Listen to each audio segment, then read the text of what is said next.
Hello everyone, स्वागत है आप सभी का टारगेट यूकेपीएससी में। तो आज दिन फाइनली आ ही चुका है कि हम आर्थिक सर्वेक्षण करने जा रहे हैं 2025-26 का। ठीक है, तो ये एक बहुत ही इंपॉर्टेंट वीडियो है आपके एग्ज़ाम पॉइंट ऑफ व्यू के लिए।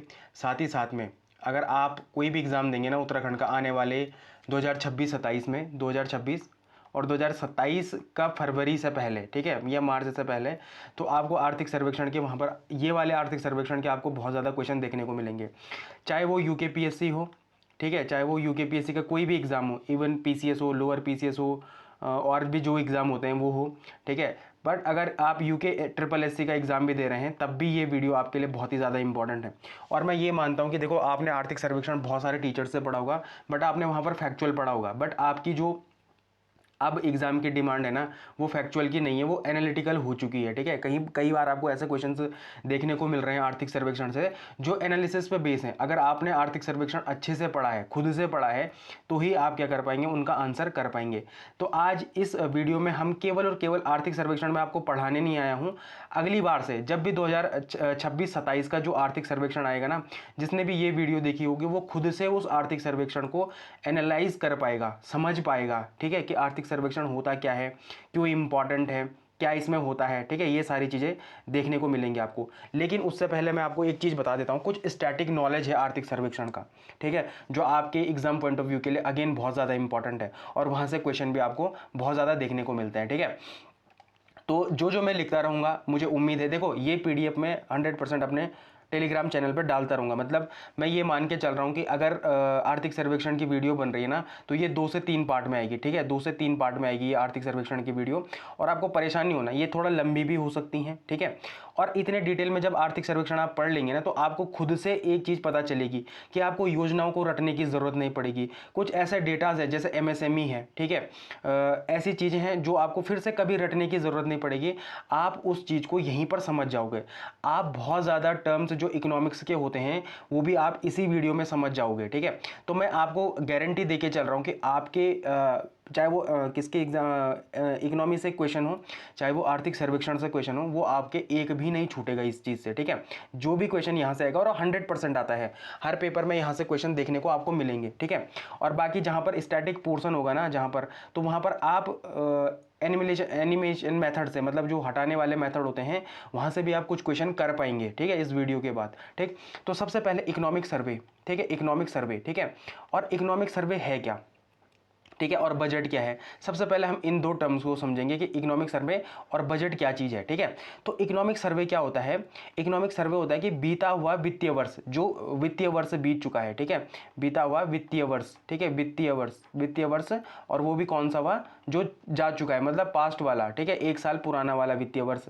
ठीक है, उसमें क्या होता है कि अर्थव्यवस्था के वास्तविक प्रदर्शन की समीक्षा होती है। अर्थव्यवस्था, जो भी हमारी इकोनॉमी है, जो भी हमारी क्या है, इकोनॉमी है, ठीक है, उसकी जो वास्तविक क्या होती है, ठीक है, मैं लिखता भी चल रहा हूँ तो थोड़ा टाइम तो लगेगा। ठीक है, जो इसमें वास्तविक क्या होती है, वास्तविक प्रदर्शन किया होता है जो उसने, ठीक है, उसका जो भी विवरण होता है वो यहाँ पर देखने को मिलता है। ठीक है, विवरण या समीक्षा लिख लो। ठीक है, समीक्षा लिख लो यहाँ पर। ठीक है, तो ये कहाँ पर देखने को मिलती है आपको, इकोनॉमिक सर्वे में। लेकिन बजट क्या होता है, बजट एक अनुमान होता है। ठीक है, आने वाले वित्तीय वर्ष का बजट क्या होता है, आने वाले वित्तीय वर्ष का, आने वाले वित्तीय वर्ष का, ठीक है, वित्तीय वर्ष का, आने वाले वित्तीय वर्ष का क्या होता है, अनुमान होता है। क्या होता है, अनुमान होता है। ठीक है, कि हम किस चीज़ में कितना खर्च करेंगे, अनुमान। ठीक है, कि हम किस चीज़ में कितना खर्च करेंगे, ठीक है, हम क्या व्यय करेंगे, क्या हमारी आय होगी, ये सारी चीज़ें हमको कहाँ पर देखने को मिलती है, बजट में देखने को मिलती है। और जब हमारा आर्थिक सर्वेक्षण खत्म हो जाएगा तो मैं उत्तराखंड का बजट भी आपके सामने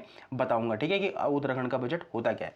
अब थोड़ा इसका स्टैटिक पोर्शन देख लेते हैं कि इस इकोनॉमिक सर्वे, ठीक है, इकोनॉमिक सर्वे को थोड़ा सा देख लेते हैं, क्योंकि ये यहाँ से ना आपके पास स्टैटिक क्वेश्चन आपको देखने को मिलेंगे। ठीक है, तो स्टैटिक क्वेश्चन क्या है इसमें, कि जो पहला आर्थिक सर्वेक्षण था, ये मैं केंद्र सरकार की बात कर रहा हूँ। ठीक है, जो हमारा सेंटर का जो इकोनॉमिक सर्वे होता है, जो कब आता है, 31 जनवरी को आना शुरू हो चुका है। ठीक है, कब आना शुरू हो चुका है, 31 जनवरी को। और बजट हमारा कब आना शुरू हो चुका है, 1 फरवरी को। ठीक है, इस बात को थोड़ा सा आप ध्यान में रखेंगे कि जो हमारा इकोनॉमिक सर्वे आ रहा है, किसका, केंद्र का, मतलब जो हमारे भारत का इकोनॉमिक सर्वे आता है वो कब आता है भाई, 31 जनवरी को आता है। और जो बजट आता है वो कब आता है भाई, 1 फरवरी को आना शुरू हो चुका है अब। ठीक है, तो जो पहला आर्थिक सर्वेक्षण था, जो पहला इकोनॉमिक सर्वे था, वो 1950-51 से शुरू हो चुका था।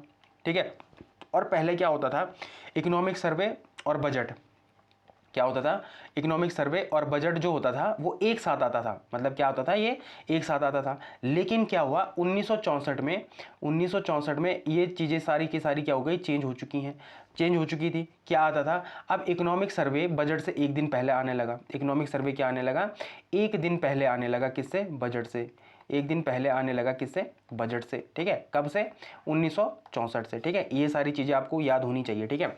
अब मैं ना आपको थोड़ा सा एक चीज़ और भी बताता हूँ, शायद ही कोई आपको इतना डिटेल में बताता होगा ये सारी चीज़ें। जो इसकी नोडल एजेंसी होती है, किसकी, इकोनॉमिक सर्वे जो भी रिलीज करता है, और जो उसकी नोडल एजेंसी होती है, ठीक है, नोडल एजेंसी होती है, उसके बारे में थोड़ा सा देख लेते हैं। देखो क्यों इंपॉर्टेंट है, क्योंकि यहाँ से यूपीएससी ने क्वेश्चन पूछा है, ठीक है, यहाँ से क्या होगा है, यूपीएससी ने क्वेश्चन पूछा है, और जो हमारा पीसीएस है ना, उसको है ये आदत किस चीज़ की, एक आयोग से नकल करने की, ठीक है। तो आपको थोड़ा सा इस बात को ध्यान में रखना है, ठीक है।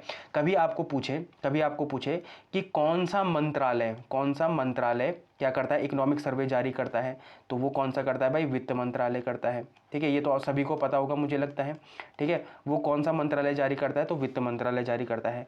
वित्त मंत्रालय का अनुच्छेद कौन सा है, ये आपको कहाँ पर बताना है, कमेंट सेक्शन में बताना है कि वित्त मंत्रालय का आर्टिकल कौन सा है, ये आपको कहाँ पर बताना है, कमेंट सेक्शन में बताना है। लेकिन यूपीएससी ने क्या गेम खेला, उसने मंत्रालय नहीं पूछा, उसने पूछा विभाग, ठीक है, कि कौन सा विभाग, सॉरी यहाँ पर होगा विभाग, ठीक है, यहाँ पर थोड़ा सा गड़बड़ हो चुकी है, यहाँ पर थोड़ा होगा विभाग, ठीक है। तो कौन सा विभाग क्या करता है, इकोनॉमिक सर्वे जारी करता है।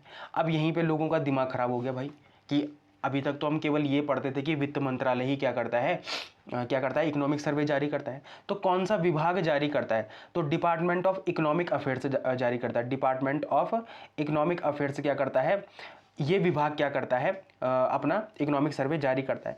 लेकिन अगर यूपीएससी ने या आपके पीसीएस ने इससे भी अंदर कभी पूछ दिया कि कौन सा प्रभाग जारी करता है, कौन सा प्रभाग जारी करता है, तो वो कौन सा प्रभाग है भाई, इकोनॉमिक डिवीजन, इकोनॉमिक डिवीजन, ठीक है। इस इकोनॉमिक डिवीजन इसको क्या करता है, जारी करता है, किसको, इकोनॉमिक सर्वे को। इसका मतलब क्या है, मंत्रालय के अंदर क्या आता है, विभाग आता है, मंत्रालय के अंदर क्या आता है भाई, विभाग आता है, और विभाग के अंदर क्या आता है, प्रभाग आता है। मतलब इस इकोनॉमिक डिवीजन, इस प्रभाग से जो ये अपना आर्थिक सर्वेक्षण है ये बनता है। फिर वो कहाँ पर जाता होगा, फिर वो किसी एक विभाग में जाता होगा। कौन से विभाग में जाता है, डिपार्टमेंट ऑफ इकोनॉमिक अफेयर्स पे जाता है।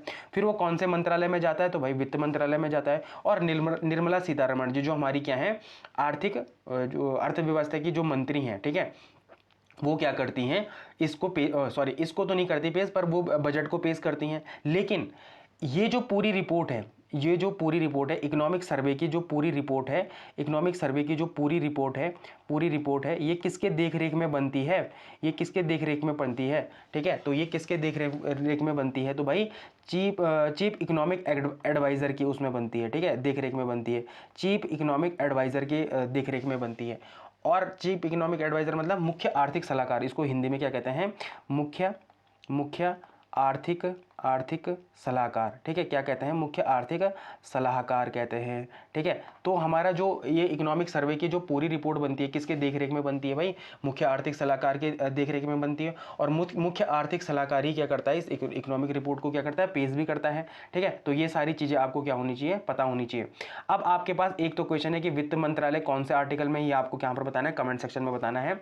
और दूसरा आपको बताना है कि मुख्य आर्थिक सलाहकार वर्तमान में कौन है, वर्तमान में हमारा मुख्य आर्थिक सलाहकार कौन है, ठीक है। ये आपको कहाँ पर बताना है, कमेंट सेक्शन में बताना है, ठीक है। तो ये तो हो गया, बहुत ही एक इंपॉर्टेंट क्वेश्चन है ये, ठीक है। लेकिन अगर हम बात करें किसकी बात करें, अगर हम बात करें अपने उत्तराखंड की बात करें, ठीक है, हम अपने उत्तराखंड की बात करें, तो ये कौन से विभाग के अंतर्गत है, नियोजन विभाग के अंतर्गत है ये। इसको बात याद रखना आप। ऊपर कौन सा विभाग था, क्या था वो, डिपार्टमेंट ऑफ इकोनॉमिक अफेयर्स क्या था, वहाँ पर विभाग था। लेकिन यहाँ पर कौन सा विभाग है भाई, यहाँ पर है नियोजन विभाग, और नियोजन विभाग को क्या कहते हैं, भाई डिपार्टमेंट ऑफ प्लानिंग कहते हैं। डिपार्टमेंट ऑफ प्लानिंग किसको कहते हैं, नियोजन विभाग को कहते हैं, डिपार्टमेंट ऑफ प्लानिंग, ठीक है। डिपार्टमेंट ऑफ प्लानिंग क्या कहते हैं, नियोजन विभाग को कहते हैं, ठीक है। तो ये आपको पता चलनी चाहिए। फिर जो निदेशालय होता है, इसको कहते हैं डायरेक्टरेट, इंग्लिश में कहते हैं इसको डायरेक्टरेट कहते हैं। और किस डायरेक्टरेट के अंदर में बनता है ये, तो अर्थ एवं सांख्य डायरेक्टरेट के अंदर में बनता है, ठीक है। अब दोनों में देखो सीनियरिटी और जूनियरिटी का अंतर देखो, विभाग बड़ा होता है, विभाग क्या होता है, बड़ा होता है। विभाग क्या होता है, बड़ा होता है। और निदेशालय इसके अंडर में काम करता है। मतलब विभाग क्या करता है, नीति निर्माण का काम करता है। क्या करता है भाई, नीति निर्माण का काम कौन करता है, विभाग करता है। नीति निर्माण का काम कौन करता है, तो वो कोई विभाग करता है। और जो नीति बनी है, जो नीति बनी है, जो नीति बनी है, ठीक है, जो नीति बनी है उसको अप्लाई कौन करता है, उसको अप्लाई कौन करता है, उसको अप्लाई कौन करता है, तो उसको अप्लाई करता है भाई निदेशालय। उसको अप्लाई कौन करता है, निदेशालय करता है। तो ये सारी चीज़ें क्या हैं, बहुत ही ज़्यादा एक इंपॉर्टेंट चीज़ें हैं जो शायद ही आपको फ्रंट पेज कोई इतना डिटेल में बताता होगा कि कौन सा विभाग है, कौन सा निदेशालय है। तो ये दोनों ही दोनों के दोनों आपको याद करने हैं। आपके क्वेश्चन में कभी भी पूछा जा सकता है कि उत्तराखंड में जो इकोनॉमिक सर्वे है वो कौन सा विभाग जारी करता है, कौन सा विभाग निकालता है, तो नियोजन विभाग निकालता है, डिपार्टमेंट ऑफ प्लानिंग निकालती है। ठीक है, अगर आपसे पूछे कि उत्तराखंड का जो इकोनॉमिक सर्वे है वो कौन सा निदेशालय निकालता है, तो वो कौन सा निदेशालय के अंतर्गत में ये बनता है, तो ये अर्थ एवं सांख्य निदेशालय के अंतर्गत में बनता है। ठीक है, तो ये सारी चीज़ें क्या है, बड़ी इंपॉर्टेंट है। अब देखो ये आपके पास क्या है, एक चित्र है। ठीक है, जो आपके क्या है, इकोनॉमिक सर्वे के फ्रंट पेज पे है। ठीक है, इकोनॉमिक सर्वे के फ्रंट पेज पे क्या है, आपका ये चित्र है। और इस चित्र में देखो एक तो आपको हिमालय दिखाया गया है, सुनो, एक तो ये जो हिमालय दिखाया गया है, ठीक है, आपको थोड़ा सा आपको इस बात में ध्यान रखना है। एक आपका उत्तराखंड का साइन दिखाया गया है। ठीक है, फिर आपके पास ये एक चित्र आता है। ठीक है, ऊपर आता है समग्र विकास। ठीक है, ऊपर क्या है, समग्र विकास है। ठीक है, फिर इधर क्या है, समावेशी विकास है। और इधर क्या है भाई, सस्टेनेबल डेवलपमेंट है। इधर क्या है, सस्टेनेबल डेवलपमेंट है। ठीक है, तो इन तीनों शब्दों को हम थोड़ा सा देखेंगे कि इसका मतलब क्या होता है, इन तीनों का मतलब क्या है। ठीक है, इसको थोड़ा सा हम देखेंगे। तो जो समग्र विकास है इसका इंग्लिश में अगर हम थोड़ा मतलब निकालें तो होलिस्टिक डेवलपमेंट, इसका मतलब क्या होगा भाई, होलिस्टिक डेवलपमेंट। और होलिस्टिक डेवलपमेंट क्या है कि जो भी हम क्या कर रहे हैं, पैसा कमा रहे हैं, जो भी उत्तराखंड सरकार क्या कर रही है, रेवेन्यू जनरेट कर रही है, जो भी हम जीडीपी निकाल रहे हैं वो केवल क्या है, पैसों तक ही सीमित नहीं है। पैसों तक ही क्या नहीं है, सीमित नहीं है। ठीक है, वो क्या है, पैसों तक ही सीमित नहीं है, बल्कि क्या कर रही है, इसमें क्या हो रहा है, स्वास्थ्य, ठीक है, इसमें स्वास्थ्य हो गया, शिक्षा हो गई, आधारभूत ढांचा हो गया, जीवन स्तर हो गया, इन सभी चीज़ों का विकास हो रहा है। तो इसी को क्या कहते हैं, समग्र विकास कहते हैं। भाई एक मामूली इंसान को, एक आम इंसान को क्या चाहिए, एक आम इंसान को चाहिए स्वास्थ्य अच्छा होना चाहिए, शिक्षा अच्छी होनी चाहिए, उसके पास जो इंफ्रास्ट्रक्चर है वो अच्छा होना चाहिए, और उसका क्या होना चाहिए, जीवन स्तर में विकास होना चाहिए। तो एक आम आदमी के लिए ये समग्र विकास की क्या है, एक अवधारणा है जो कि क्या है, बड़ी इंपॉर्टेंट है। जब भी आप मेंस आंसर राइटिंग करें तो वहां पर ऐसे शब्दों का आप यूज करें। ठीक है, कि समग्र विकास, एक व्यक्ति का, एक आम व्यक्ति का, ठीक है, एक जनमानस का समग्र विकास कैसे हो सकता है, जब उसके पास अच्छा स्वास्थ्य हो, जब उसके पास अच्छी शिक्षा हो, जब उसके पास अच्छा इंफ्रास्ट्रक्चर हो, अच्छी रोडें हो, अच्छा घर हो। ठीक है, जब उसके जीवन स्तर का क्या हो रहा है, लगातार विकास हो रहा है, तो हम क्या कहेंगे भाई कि उस राज्य में या उस राज्य के लोगों का क्या हो रहा है, होलिस्टिक डेवलपमेंट हो रहा है, समग्र विकास हो रहा है। ठीक है, दूसरा आता है समावेशी विकास। दूसरा क्या आता है, समावेशी विकास।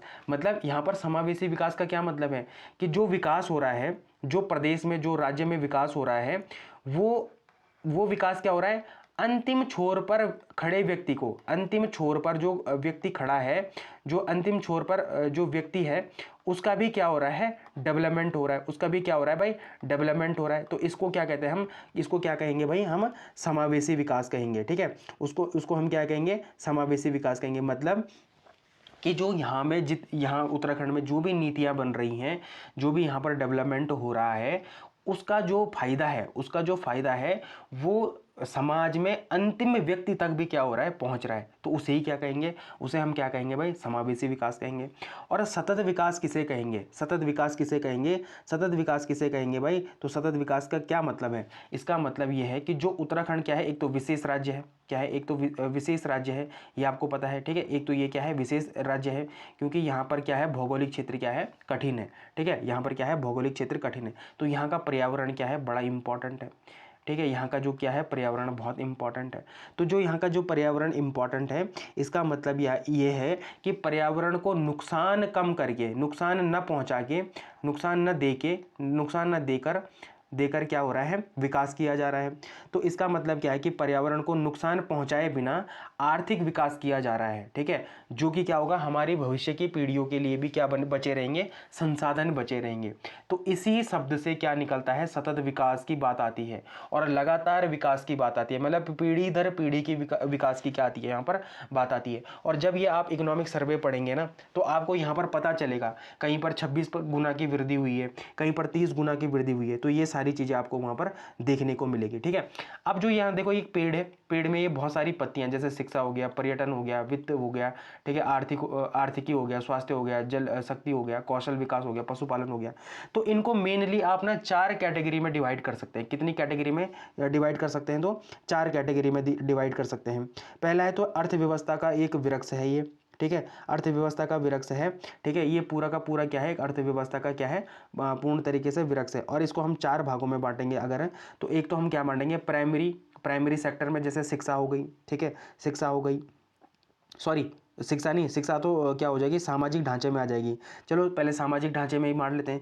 तो शिक्षा हो गया, ठीक है, स्वास्थ्य हो गया, ठीक है, महिला एवं बाल विकास हो गया। तो ये सारी चीज़ें क्या आती हैं, ये सारी चीज़ें क्या आती हैं, हमारे सामाजिक ढांचे में आती हैं। फिर अगर हम दूसरी चीज़ की बात करें कि प्राथमिक और आजीविका क्षेत्र की बात करें, तो हमारा जो कृषि और उद्यान हो गया, ये हमारा आजीविका का क्षेत्र है। पशुपालन हो गया, ये हमारा क्या है, आजीविका का क्षेत्र है, ठीक है। रोजगार हो गया, ये क्या है, हमारा आजीविका का क्या है, एक साधन है, ठीक है। तो ये सारी चीज़ें क्या है, इंपॉर्टेंट है। फिर अगर हम तीसरी चीज़ देखें तो भौतिक ढांचा है। भौतिक ढांचे में हम क्या देखेंगे भाई, भौतिक ढांचे में हम क्या देखेंगे, हम ऊर्जा देखेंगे, ठीक है, हम क्या देखेंगे, ऊर्जा देखेंगे, हम जल शक्ति देखेंगे। तो ये सारी चीज़ें क्या आती हैं, भौतिक ढांचे में आती हैं। पांचवा है अपना क्या है, जो हमारा हिमालय है उसकी रक्षा की बात है। तो जैसे चाहे पर्यटन हो गया, ठीक है, पर्यटन हो गया, पर्यावरण हो गया, आपदा प्रबंधन हो गया, ठीक है, पर्यावरण हो गया, ठीक है, आपदा प्रबंधन हो गया। तो ये दोनों चीज़ें क्या आती हैं, हमारे पर्यावरण के एस्पेक्ट से आती है। तो आप मेनली इस पूरे वृक्ष को किस चीज़ पे बांट सकते हो, इन तीनों शब्दों के एस्पेक्ट में इसको बांट सकते हो कि अगर हम इन सब चीज़ों को बहुत अच्छे तरीके से मेंटेन करें तो क्या होगा, यहाँ के लोगों का समग्र विकास होगा, समावेशी विकास होगा और सतत विकास भी यहाँ के लोगों को क्या मिलेगा, अच्छा मिलेगा, ठीक है। तो मुझे पूर्ण उम्मीद है कि जो ये पहला पेज है, ये बहुत एक इंपॉर्टेंट पेज होता है। अमूमन क्या होता है कि जो पढ़ाने वाले टीचर्स होते हैं वो इसको स्किप कर देते हैं, लेकिन जो टीचर्स जो जैसे अच्छे टीचर्स होते हैं, देखो मैं अपने को कोई अच्छा टीचर नहीं बता रहा हूँ, बट मैंने जब भी इकोनॉमिक सर्वे पढ़ा है, जो मैंने अपने गुरु से पढ़ा है, जो अपने टीचर से पढ़ा है, जो अपने मेंटोर से पढ़ा है, उन्होंने हमें हमेशा पहले पेज को बहुत विस्तार से बताने की कोशिश करी है कि सरकार क्या बताना चाहती है आपको, ठीक है, कैसा आर्थिक सर्वेक्षण आपको देना चाहती है। आपके दिमाग में एक खाका तैयार होना चाहिए, मतलब अगर आप ये पेड़ देख रहे हैं ना, आपको यही टॉपिक पूरे के पूरे इकोनॉमिक सर्वे में देखने को मिलेंगे कि भाई सरकार ने रोजगार में क्या क्या कदम उठाए हैं, सरकार ने उद्योग में क्या क्या कदम उठाए हैं, सरकार ने यहाँ के व्यक्तियों के कौशल विकास में क्या क्या कदम उठाए हैं, यहाँ के पर्यटन में क्या क्या कदम उठाए हैं, यहाँ के शिक्षा में क्या क्या कदम उठाए। तो ये सारी चीज़ें आपको एनालाइज करनी आनी चाहिए। तो जब भी आगे फर्दर कभी भी आप क्या पढ़ो, इकोनॉमिक सर्वे पढ़ो, तो उसके फ्रंट पेज को बहुत डिटेल से एनालिसिस खुद के मन में कर लेना, क्योंकि अगर आपने खुद के मन में ये क्या कर दिया है, एनालिसिस कर दिया है, एक तो आपको मेंस में जब भी क्वेश्चन लिखने की बारी आएगी आपको कभी दिक्कत नहीं होगी, आपको सरकार का विजन पता होगा, ठीक है। इंटरव्यू में जब भी आपसे क्वेश्चन पूछे जाएं तो आपको जब सरकार का विजन पता होगा तो आप ऑब्वियस सी बात है आप एक प्रशासनिक अधिकारी बनेंगे, आप सरकार के अंडर में काम करेंगे, सरकार के लिए काम करेंगे। तो आपको सरकार का विजन पता होना चाहिए ना। तो वहां के लिए दोनों देखो, मेंस और इंटरव्यू के लिए तो ये मोस्ट इंपॉर्टेंट होता ही है। आर्थिक सर्वेक्षण हो चाहे बजट हो, उसका फ्रंट पेज आपको 100% क्या होना चाहिए, बड़े अच्छे से एनालाइज होना चाहिए, ठीक है। लेकिन जब आप प्रीलिम्स की बात करते हैं ना, तो जब आप प्रीलिम्स की बात करते हैं तो यहाँ पर डेटा क्या हो जाता है, ज्यादा इंपॉर्टेंट हो जाता है, ठीक है।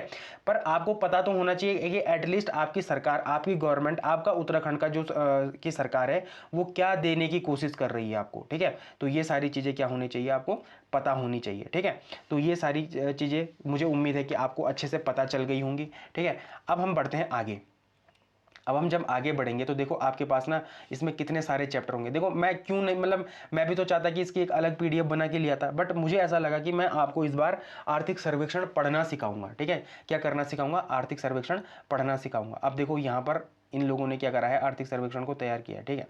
तो ये सारी चीज़ें तो ठीक है। अब देखो यहाँ पर ना एक आपके पास पूरा का पूरा एक इंडेक्स आएगा। देखो ये एक इंडेक्स है, ठीक है, ये आर्थिक सर्वेक्षण है और ये विषय सूची है। मतलब आपको क्या देखने को मिलेगा, देखो एक तो आपको राज्य की अर्थव्यवस्था के बारे में पता चलेगा, कृषि और उसके संबंधित क्षेत्र में क्या क्या काम हो रहे हैं वो देखने को पता चलेगा, क्या क्या हुआ है, मतलब सेवा क्षेत्र में हमने कितना एक्वायर किया है, अवस्थापना एवं औद्योगिक विकास में हमने कितना अच्छा काम किया है, ग्रामीण एवं शहरी विकास में हमने क्या करा है, ये सारी चीज़ें देखो। देखो यहाँ पर ग्रामीण विकास हो गया, पंचायती राज हो गया, शहरी विकास हो गया और आवास हो गया, ठीक है। तो ये सारे टॉपिक क्या होते हैं, जैसे मानव विकास हो गया, ठीक है, मानव विकास में क्या है, देखो शिक्षा है, स्वास्थ्य है, महिला सशक्तिकरण, सतत विकास लक्ष्य है, खेल एवं युवा कल्याण है, समाज कल्याण है, ठीक है, फिर ई शासन में, ठीक है। तो यही तो सारी चीज़ें हम क्या करने की कोशिश करते हैं, डीएनए में पढ़ने की, मैं आपको डिटेल में पढ़ाने की कोशिश करता हूँ। देखो अब जो आपका इकोनॉमिक सर्वे है वो 403 पेज का है। वो कितने पेज का है भाई, 403 पेज का है, ठीक है। अब इस ये ना 4 भागों में है, ठीक है, ठीक है, जो आपका इकोनॉमिक सर्वे है 4 भागों में है, ठीक है। तो आज क्या करेंगे, हम पहला भाग पढ़ लेंगे, आने वाले टाइम में मतलब दूसरे पार्ट में हम दूसरा और तीसरा भाग पढ़ लेंगे या चौथा भाग भी कर लेंगे, ठीक है। तो मैं कोशिश करूंगा कि 2 या 3 वीडियो में आपको इकोनॉमिक सर्वे बड़े डिटेल में पढ़ा पाऊँ। डिटेल में मेरा मतलब है कि प्रीलिम्स के सारे फैक्ट्स आपको क्लियर हों, मेंस में जब भी आप पहुंचें तो आपको कोई दिक्कत ना हो, और जब भी आप इंटरव्यू में पहुंचे, ठीक है, तब भी वहां पर आपको कोई दिक्कत ना हो, ठीक है। कई लोगों का लोअर पीसीएस का मेन से निकला होगा, वो अब इंटरव्यू देने के लिए जाएंगे, उनके लिए बड़ा इंपॉर्टेंट है। कई लोग अभी अप्रैल माह के अंतिम सप्ताह में मेन से लिखने जाएंगे, वहाँ के लिए ये बड़ा इंपॉर्टेंट है। और प्रीलिम्स तो अब आने वाले टाइम में आपके पास पेपर ही पेपर है, एग्जाम ही एग्जाम है, चाहे आप री एग्जाम की बात करें या फर्दर आने वाले कोई भी एग्जाम हो, आपका पीसीएस होगा, आपका आरओ होगा, ठीक है, वहाँ के लिए बड़े इंपॉर्टेंट हो जाएंगे यहाँ के फैक्ट्स, ठीक है। तो ये सारी चीज़ें क्या हैं, बड़ी इंपॉर्टेंट है। तो सबसे पहले यहाँ पर एब्रीविएशन है जो हमको देखना नहीं है, ठीक है, जो हमारे लिए क्या है अभी इतना इंपॉर्टेंट नहीं है, ठीक। अब हम क्या करेंगे, सीधे हम बढ़ेंगे आगे, ठीक है, हम क्या करेंगे, सीधे बढ़ेंगे आगे। थोड़ा सा क्या हो, यहाँ पर दिक्कत हो रही है, ठीक है, तो थोड़ा हम यहाँ पर क्या करेंगे, आगे बढ़ेंगे, ठीक है। पूरी पीडीएफ है तो थोड़ा सा आपको भी क्या करना पड़ेगा, कोऑपरेट करना पड़ेगा, ठीक है। हम आगे, अच्छा ठीक है, ये हम आ चुके हैं, ठीक है। तो एक ना इस बार बड़ा ही इन्होंने अच्छा बनाया है कि मतलब ये इन्होंने बार डायग्राम से अच्छे से बनाए हैं, लेकिन हम इनको फर्दर आगे भी देखेंगे, ठीक है। तो थोड़ा सा एक हल्का हल्का आइडिया ले लेते हैं, बाकी हम आगे वाले चैप्टर्स में इनको बड़े डिटेल में पढ़ेंगे। देखो जैसे हमारी जीएसडीपी है, हमारा जो उत्तराखंड का जो जीडीपी है वो उस टाइम पे कितना था, जब हमारा राज्य बना था तो उस टाइम पे था 14,501 रुपये था, ठीक है। इसमें 26 गुना वृद्धि हुई है, ठीक है, कितनी गुना वृद्धि हुई है, 26 गुना वृद्धि हुई है। और आज हमारा जो जीडीपी है वो कितना है, 3,81,889 रुपये है, ठीक है। थोड़ा इस डेटा को बिल्कुल अपने दिमाग में याद रख के रखना कि वर्तमान में हमारा क्या है, जीडीपी क्या है, ग्रॉस स्टेट डोमेस्टिक प्रोडक्ट कितना है, 3,81,889 रुपये है, ठीक है। पर कैपिटा इनकम कितनी है, जब हमारा राज्य बना था तब हमारी पर कैपिटा इनकम कितनी थी, 25,285 रुपये, ठीक है। इसमें 18 गुना की वृद्धि हुई है और वर्तमान में हमारी जो क्या है पर कैपिटा इनकम क्या है, 2,73,921 रुपये। आपको ये भी क्या होना चाहिए, बिल्कुल याद होना चाहिए, ठीक है।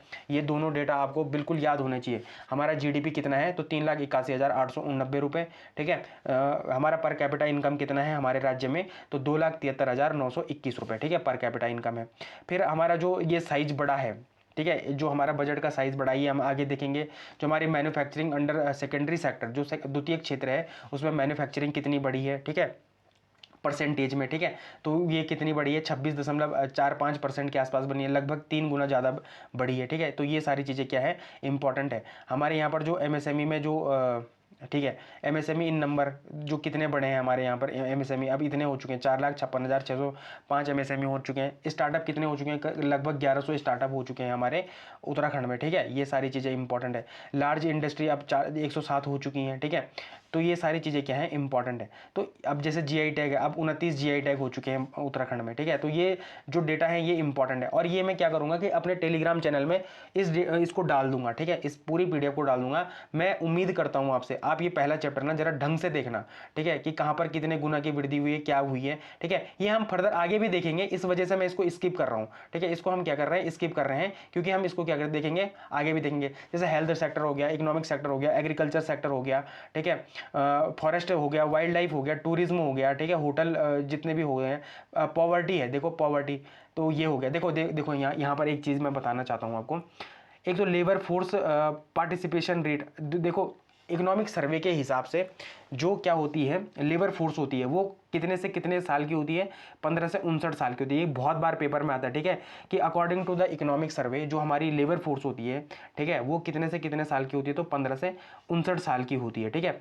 अब यहाँ पर देखो, हाँ यहाँ पर आप थोड़ा सा देखो कि 2001 में क्या था, 45 क्या थी हमारी, इतने रेट में थी, ठीक है। अब कितनी हो चुकी है, 64.4 की रेट में हो चुकी है, और हम क्या हैं, भारत से आगे हैं, ठीक है। इन इंडियन कॉन्टेक्स्ट में देखेंगे तो हम वहाँ पर कितने हैं, 64.3 में है, ठीक है, लेबर फोर्स पार्टिसिपेशन रेट में। लेकिन अब उत्तराखंड का कितना है, तो भारत से ज़्यादा है, 64.4 है, ठीक है। यहाँ पर थोड़ा ये इंपॉर्टेंट हो जाता है। ह्यूमन डेवलपमेंट इंडेक्स की अगर हम बात करें तो देखो अभी हम कितने पे हैं, तो 0.672 के आसपास हम झूल रहे हैं, लगभग 2 गुना की वृद्धि हुई है, ठीक है। और भारत का कितना है, तो 0.644, मतलब हम भारत मतलब पूरे ऑल इंडिया से भी हमारा राज्य क्या कर रहा है, आगे काम कर रहा है, ठीक है। अगर हम भारत की बात करें तो 0.644 है, और हमारा कितना है, 0.672 है ह्यूमन जो डेवलपमेंट इंडेक्स होता है वहाँ पर, ठीक है। फिर Uttarakhand rank in SDG index 2024 में हम SDG इंडेक्स में पहले नंबर पर थे। मल्टी डायमेंशनल पॉवर्टी, ठीक है, बहुआयामी गरीबी सूचकांक में हम पहले देखो इतने हमारी यहाँ पर गरीबी थी, 40.38 के आसपास हम क्या थे, मल्टी पॉवर्टी इंडेक्स में थे हम, ठीक है। लेकिन अब हम कितना हो चुके हैं मल्टी पॉवर्टी इंडेक्स में, तो 6.92 हो चुके हैं। पूरे भारत में मल्टी पॉवर्टी इंडेक्स में कितना कितना स्कोर है हमारा, तो 14.9, तो वहाँ से भी हम काफ़ी कम है, ठीक है। इसका मतलब भी हम अच्छा काम कर रहे हैं भाई। मल्टी डायमेंशनल पॉवर्टी में हम कितने हैं, तो अब कितना रह चुका है हमारा, केवल और केवल 6.92 रह चुका है, ठीक है। अब ये थोड़ा सा अपना क्या है, उत्तराखंड का मैप है, ठीक। तो ये तो आपको पता ही होगा, ये आपको देहरादून दिख गया, ये उत्तरकाशी दिख गया, ये न्यू टिहरी हो गया, ये रुद्रप्रयाग हो गया, ये चमोली हो गया, ठीक है ना, ये पिथौरागढ़ हो गया, ये बागेश्वर हो गया। तो ये सारी चीज़ें तो आपको क्या है, पता ही होंगी, ठीक है। पर एक बार फिर भी देख लेना, इस मैप को अच्छे से देख लेना कि कितनी इंटरनेशनल बाउंड्री, कितने राज्य हमारे इंटरनेशनल बाउंड्री से टच होते हैं। ऐसा कौन सा राज्य है जो मतलब दो देशों के साथ टच होता है। ऐसा कौन सा राज्य है जिसकी सबसे ज़्यादा बाउंड्री ऐसा कौन सा जिला है जिसकी सबसे ज़्यादा बाउंड्री किससे टच होती है, इंटरनेशनल बाउंड्री से टच होती है, ठीक है। ये सारी चीज़ें देख लेना, ठीक है। तो ये सारी चीज़ें क्या है, इंपॉर्टेंट है। फिर उत्तराखंड आर्थिक सर्वेक्षण 2025-26, तो इसके बारे में थोड़ा विश्लेषण और सुझाव दिया गया है। ये अगेन हमारे लिए इतना इंपॉर्टेंट अभी नहीं है, ठीक है। अभी हम सीधे जंप करते हैं पहली चीज पे। क्या है पहली चीज, राज्य की अर्थव्यवस्था, ठीक है। राज्य की अर्थव्यवस्था पे सीधा जंप करते हैं, और इसमें जो पहला चैप्टर है हमारे पास, देखो ये बड़ा इंपॉर्टेंट चैप्टर है, ठीक है। अध्याय 1 है overview of the economy of Uttarakhand, मतलब हम एक ओवरव्यू देखेंगे कि उत्तराखंड और राष्ट्रीय आय, मतलब हमारा जो इंडियन क्या है अर्थव्यवस्था है, जो हमारी इकोनॉमी ऑफ इंडिया है और इकोनॉमी ऑफ उत्तराखंड में थोड़ा हम क्या देखेंगे, तुलना भी देखेंगे यहाँ पर। तो ये एक बहुत ही इंपॉर्टेंट क्या है, सेगमेंट है, ठीक। तो देखो यहाँ पर सबसे पहले है राष्ट्रीय आय, ठीक है, और इधर होगी नीचे राज्य आय, ठीक है। यहाँ पर क्या है, राज्य आय है, ठीक है। तो हम इन दोनों को साथ साथ में करते हुए चलेंगे, ठीक है। अब थोड़ा सा अपने को फोकस रखो, ठीक है, थोड़ा अपना रिटेंशन बढ़ाना है यहाँ पर, ठीक है, थोड़ा अपना ध्यान यहाँ पर क्या करना है, केंद्रित करना है आपको, ठीक है। तो भारतीय अर्थव्यवस्था में वर्ष 2024-25 में अंतिम अनुमान के अनुसार 6.5% की वृद्धि आंकी गई है। कितनी आंकी गई है भाई, 6.5% की वृद्धि आंकी गई है। कितनी आंकी गई है, 6.5% की वृद्धि आंकी गई है। जबकि वर्ष 2025-26 में विकास दर कितनी है, 7.4% रहने की संभावना है। तो जो हमारा जो अभी क्या है, जो 25-26 का जो विकास दर रहने की संभावना है वो कितनी है, 7.4 है, ठीक है। वही राज्य का होगा। तो राज्य में जो अंतिम अनुमान के अनुसार जो हमारा क्या रहा होगा, 24-25 का रहा होगा, ठीक है। जो कब का रहा होगा, 24-25 का रहा होगा। वहां पर हमने कितनी की वृद्धि करी है, कितनी की वृद्धि आंकी गई थी, 6.44 की वृद्धि आंकी गई थी, ठीक है, ठीक है। जबकि वर्ष 2025-26 में विकास दर कितनी प्रतिशत रहने की संभावना है, तो 7.23। देखो अब देश का ज़्यादा है, देश का यहाँ पर कितना है, 7.4 है। अपनी वृद्धि दर कितनी है 25-26 में, विकास दर कितनी है, तो 7.25% रहने की क्या है, संभावना है, ठीक। तो ये एक चीज़, तो ये बड़ा इंपॉर्टेंट फैक्ट है, ठीक है। ये इंपॉर्टेंट फैक्ट है, जहाँ जहाँ पर मैं टिक कर रहा हूँ। आपको क्या करना है, जब भी आप क्या करें, इस PDF को डाउनलोड करके पढ़ें, तो आपको केवल ये आंकड़े पढ़ने हैं, ठीक है। केवल और केवल क्या क्या करने हैं, ये आंकड़े पढ़ने। मैं एज इट इज जहां पर मैंने टिक मारे हैं वो आपको रटने हैं, ठीक है, वो आपको पढ़ने हैं, वो आपको देखने हैं, ठीक। तो ये इंपॉर्टेंट है। फिर यहाँ पर है देखो प्रचलित भाव में, ये तो खैर ये इंपॉर्टेंट होता है थोड़ा सा, कि यहाँ पर क्या है, प्रचलित भावों पर सकल घरेलू उत्पाद जीडीपी वर्ष 2024-25 में 330.68 लाख करोड़ तथा 2025-26 में 357.14 लाख करोड़ आंका गया है। ठीक है, अब यहाँ पर देखो, यहाँ पर 24-25 में कितना था, 330.68 लाख रुपए था ये। ठीक है, ये रुपए का साइन होगा यहाँ पर। ठीक है, 330.68 लाख करोड़ रुपए का था यहाँ पर। और यहाँ पर देखो हजार में होगा 300। देखो यहाँ पर क्या था, जो हमारा जीडीपी होगा, ठीक है, प्रचलित भावों पर। सबसे इंपॉर्टेंट तो ये है, देखो दो भाव होते हैं, एक प्रचलित भाव होता है, एक स्थिर भाव होता है। तो प्रचलित भाव पर 2024-25 में देश में कितना था, 330.68 करोड़ था। यहाँ पर कितना है, 347.98 हजार करोड़। ठीक है, यहाँ पर लाख करोड़ है, यहाँ पर है हजार करोड़। ऑब्वियस सी बात है, हमारा राज्य छोटा है तो हजार करोड़ में ही तो होगा, बट ये तो राष्ट्रीय आय की बात हो रही है ना इधर साइड में। ठीक है, और यहाँ पर 25-26 में कितना है, तो 357.14 लाख करोड़ आंका गया है। यहाँ पर कितना आंका गया है, तो 381.89 हजार करोड़ अनुमानित किया गया है। ठीक है, अब देखो स्थिर भावों पर, तो स्थिर भाव का सबसे पहले आधार वर्ष क्या होता है, ये कई बार आपको इकोनॉमिक्स के स्टैटिक वाले पोर्शन में देखने को मिलेगा। ठीक है, कि स्थिर भावों का आधार वर्ष क्या होता है, जो हम इकोनॉमिक्स सर्वे पढ़ते हैं वहां पर स्थिर भावों में आधार वर्ष क्या होता है, तो 11-12 होता है। इस बात को थोड़ा सा आप क्या करना, नोट डाउन करके रख लेना। ठीक है, कि स्थिर भावों पर जो हमारा आधार वर्ष होता है वो क्या होता है, 11-12 होता है। ठीक है, पर जीडीपी वर्ष 2024-25 में 187.97 लाख करोड़ की तुलना में वर्ष 2025-26 में 201.90 लाख करोड़ रहने का अनुमान है। लेकिन यहाँ पर कितना है, यहाँ पर स्थिर भावों पे जो राज्य की जीडीपी है, तो जो 2024-25 में आंकी गई थी, ठीक है, वो कितनी थी, 215.58 हजार करोड़ की तुलना में 2025-26 में कितना है, 231.13 हजार करोड़ है। इधर लाख करोड़ है, इधर हजार करोड़ है। इस बात को थोड़ा सा अपने दिमाग में डाल लेना। ठीक है, तो ये थोड़ा सा एक इंपॉर्टेंट आस्पेक्ट है। फिर यहाँ पर देखो, यहाँ पर है मूल्य संवर्धन की बात करी गई है। ठीक है, कि वर्ष 2025-26 के दौरान मूल्य संवर्धन में वृद्धि मुख्यतः लोक प्रशासन एवं अन्य सेवा से। ठीक है, तो देखो यहाँ पर तो थोड़ा सा इसको हम आगे भी देखेंगे, तो हम इसको क्या कर सकते हैं, छोड़ सकते हैं। ठीक है, मतलब 1.3 को छोड़ सकते हैं और 1.8 को भी यहाँ पर छोड़ सकते हैं। ठीक है, ये थोड़ा सा इंपॉर्टेंट है। फिर यहाँ पर क्या है, संरचनात्मक दृष्टि से वर्ष, ठीक है, अब देखो यहाँ पर थोड़ा सा ये इंपॉर्टेंट आस्पेक्ट हो जाता है। ठीक है, संरचनात्मक दृष्टि से वर्ष 2025-26 में प्राथमिक क्षेत्र का योगदान 18.35% द्वितीय क्षेत्र का योगदान 25.26% और तृतीय क्षेत्र का योगदान 56.39% रहने का अनुमान है। देखो ये क्या है, अपनी देश की है, ये अपनी क्या है, देश की है, राष्ट्र की है। तो यहाँ पर प्राथमिक क्षेत्र का योगदान कितना है, देखो प्राइमरी सेक्टर का योगदान कितना है, 18.35 है। ठीक है, परसेंट 18.35% है। सेकेंडरी जो क्या है क्षेत्र का क्या है योगदान है, वो कितना है, 25.26% के आसपास है। ठीक है, और जो टर्सरी है, तृतीय क्षेत्र है, उसमें कितना है, 56.39% है, 56.39% है। लेकिन वहीं अगर हम अपने राज्य की बात करते हैं, तो यहाँ पर जो 25-26 में प्राथमिक क्षेत्र का योगदान कितना है, 9.56% है। कितना है, प्राइमरी सेक्टर का कितना है, 9.59% है। देखो ये पेपर में आएगा, हाँ, यहाँ से एक डेटा उठ के 100% आपके पास आएगा। 9.59% क्या है, प्राइमरी सेक्टर का है। सेकेंडरी सेक्टर का कितना है, 39.95 है। सेकेंडरी सेक्टर का कितना है, 39.95% है। क्या है, सॉरी एक मिनट, हाँ 39.95% है। ठीक है, ये हो गया। ठीक है, और जो टर्सरी है उसका कितना है, 50.46% है। तो जो टर्सरी है उसका क्या है, 50.46% है। अब अगर थोड़ा ना आप तुलना करोगे, ठीक है, कुछ साल पहले क्या होता था, हमारा द्वितीय क्षेत्र बहुत ज़्यादा होता था, तृतीय क्षेत्र कम होता था, और प्राइमरी सेक्टर हमारा सबसे कम होता ही था हमेशा ही। ठीक है, लेकिन अब यहाँ पर देखो, यहाँ पर अपना क्या हो चुका है, तृतीय क्षेत्र का योगदान सबसे ज़्यादा हो चुका है। द्वितीय क्षेत्र का योगदान कितना हो चुका है, 39.95 हो चुका है। ठीक है, इन डेटा को बिल्कुल याद रखना। पॉइंट के बाद की भी डिजिट, ये तो मोस्ट इंपॉर्टेंट है। इसको आपको बिल्कुल घोट के पीना है, ठीक है। ये मोस्ट इंपॉर्टेंट क्या है, एक डेटा है, ये आपको क्या करना है, घोट के पीना है। ये लोअर पीसीएस अपर पीसीएस में सीधे सीधे पूछता है कि प्राथमिक क्षेत्र का योगदान कितना है, ठीक है, तो 9.59 है। द्वितीय क्षेत्र का योगदान कितना है, तो 39.95 है, ठीक है। और तृतीय क्षेत्र का योगदान कितना है, तो 50.46% है। ये दोनों ही डेटा आपको याद होने चाहिए, चाहे ये डेटा हो चाहे ये डेटा हो। अभी तक वो राज्य का पूछता है, कहीं वो गलती से देश का ना पूछ ले, तो आपको देश का एग्जैक्ट पता होना चाहिए कि प्राइमरी सेक्टर में कितना है, 18.35, मतलब ठीक उत्तराखंड के दुगना है। उत्तराखंड का 9 इतना है ना, यहाँ पर सीधे क्या है, दुगना है, ठीक है।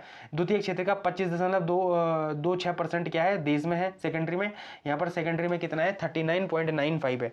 और टर्सरी का कितना है, 56.39% है। तो यहाँ पर टर्सरी का कितना है, 50.46% है, ठीक है। तो ये सारी चीज़ें क्या है, इंपॉर्टेंट है। फिर जो ये वाला क्या है, ये वाला जो डेटा है, ये भी मोस्ट इंपॉर्टेंट डेटा है, ठीक है। क्या है, मोस्ट इंपॉर्टेंट डेटा है कि देश में प्रति व्यक्ति आय 2024-25 में कितनी थी, 2,05,324 थी, लेकिन 25-26 में कितनी हो गई है, 6.9% की क्या हुई है, वृद्धि हुई है। ये मोस्ट इंपॉर्टेंट डेटा है, ठीक है, कि अब पूरे भारत में जो पर कैपिटा इनकम है उसमें इंक्रीज कितना हुआ है, तो 6.9% की इसमें वृद्धि हुई है। और वर्तमान में जो देश की पर कैपिटा इनकम है वो कितनी है, वो 2,19,575 है, 2,19,500 क्या है, 75 है, ठीक है। ये आपको थोड़ा सा क्या होना चाहिए, याद होना चाहिए, ठीक है, ये आपको याद होना चाहिए। एक तो पर कैपिटा इनकम में 24-25 से 25-26 जाने में कितने परसेंट की वृद्धि हुई है, तो 6.9% की वृद्धि हुई है। साथ में अब वर्तमान समय में 2025-26 के एस्पेक्ट में पर कैपिटा इनकम कितनी है देश में, है ना, प्रति व्यक्ति आय कितनी है, तो 2,19,575 रुपए है, ठीक है। ये सारी चीजें आपको क्या होनी चाहिए, पता होनी चाहिए। अब अगर हम राज्य की बात करते हैं, तो यहां पर क्या इंपॉर्टेंट है कि राज्य में प्रति व्यक्ति आय वर्ष 2024-25 में 2,50,736 रुपए थी, ठीक है। कितनी थी, 2,50,736 रुपए थी। लेकिन जो अब 2025-26 में कितना परसेंट की वृद्धि हुई है, तो 9.25% की यहाँ पर क्या हुई है, वृद्धि हुई है। और वर्तमान में कितनी है पर कैपिटा इनकम, तो 2,73,921 रुपए है, ठीक है, 2,73,921 रुपए है, ठीक है। ये दोनों डेटा आपके लिए क्या है, मोस्ट इंपॉर्टेंट डेटा है, ठीक है। अब जो जहां जहां पर मैंने टिक मारा है वो आपको क्या करना है, याद करना है, वो आपको एक बार क्या करना है, ओवरव्यू करना है, ठीक है। अब ये पहला चैप्टर है, तो इसमें एक ओवरव्यू देखने को मिलेगा।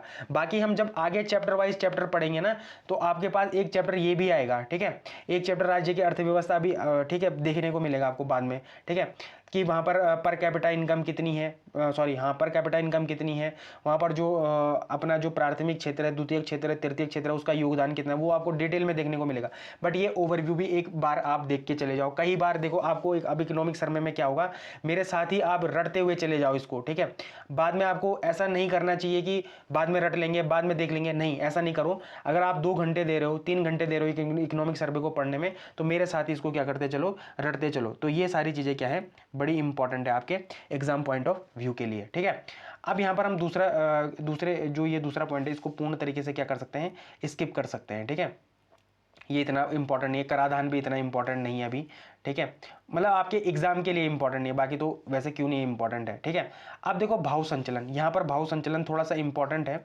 और भाव संचलन में जो 4.2 है, ये बड़ा एक इंपॉर्टेंट है, ठीक है। 4.2 में क्या इंपॉर्टेंट है कि वर्ष 2025 के दौरान उपभोक्ता मूल्य सूचकांक संयुक्त पर आधारित मुद्रास्फीति में 0.67% और 4.9% के बीच में क्या देखने को मिला है, उतार चढ़ाव देखने को मिला है, ठीक है। तो ये थोड़ा सा ये इंपॉर्टेंट है कि जो हमारा क्या है, सीपीआई कंज्यूमर प्राइस इंडेक्स है, जो हमारा क्या है, सीपीआई है, उसमें अपना जो मुद्रास्फीति है, उसमें जो मुद्रास्फीति है वो 0.67% और 4.9% के बीच उतार चढ़ाव का रहा है। मतलब कभी डिफ्लेक्शन हो रहा है, कभी नीचे आ रहा होगा। देखो यहाँ पर क्या हुआ है, देखो राज्य स्तर पर फरवरी 2025 में सूचकांक में गिरावट दर्ज की गई है। इसके बाद अप्रैल माह को छोड़कर मई 2025 से अक्टूबर 2025 तक सूचकांक में लगातार वृद्धि देखने को मिली है। तो मतलब ये क्या बोल रहा है कि घट रहा है, फिर बढ़ रहा है, फिर घट रहा है, फिर बढ़ रहा है, और देखने को ऐसा मिल रहा है। मतलब जो आपकी मुद्रास्फीति है, ठीक है, जो आपकी महंगाई है, वो क्या देखने को मिल रही है, 0.67% से 4.9% के बीच में उतार चढ़ाव वाली देखने को मिली है, ठीक है। तो ये कई बार क्या होता है कि जैसे आपके यूके ट्रिपल एससी के क्वेश्चन बन रहे हैं ना, ठीक है, यूके ट्रिपल एससी के क्वेश्चन बन रहे हैं, वहां पर जो स्टेटमेंट पॉइंट वाइज क्वेश्चन आते हैं, वो यहाँ पर क्या ऐसे ही क्वेश्चन क्या होते हैं वहाँ पर पूछे जाते हैं, ठीक है। तो ये सारी चीज़ें इंपॉर्टेंट है। फिर कृषि और गन्ना उद्यान को भी हम ज़्यादा इतने डिटेल में नहीं पढ़ेंगे, ठीक है, इसको हम आगे पढ़ लेंगे, ठीक है। उसके बाद इसमें क्या आता है, पशुपालन, दुग्ध विकास और मत्स्य, देखो इसको हम आगे पढ़ेंगे जब इसमें हम देखेंगे कि जैसे ट्राउट प्रोत्साहन योजना, इसके बारे में हम डिटेल में पढ़ेंगे, ठीक है। तो ये हम आगे देखेंगे, ठीक है। फिर सहकारिता को भी हम इतना इंपॉर्टेंट अभी तो नहीं है, फिलहाल अभी यहाँ पर इंपॉर्टेंट नहीं है, ठीक है। फिर यहाँ पर खाद्य नागरिक आपूर्ति एवं उपभोक्ता मामले को भी क्या कर सकते हैं, स्किप कर सकते हैं।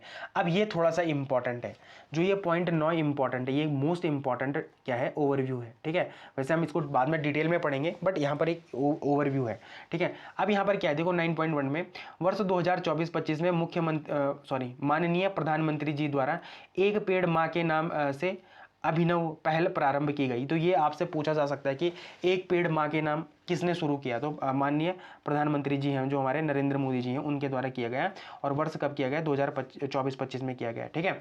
देखो 9.2 कितना इंपॉर्टेंट है, वर्षा जल संरक्षण योजना के अंतर्गत वर्तमान तक राज्य में कुल 1325 अमृत सरोवरों का निर्माण किया जा चुका है। देखो यहाँ पर सीधे सीधे पूछ सकते हैं कि वर्षा जल संरक्षण योजना किससे संबंधित है, तो अमृत सरोवरों से क्या है वो क्या है, संबंधित है, ठीक है, ये पूछा जा सकता है।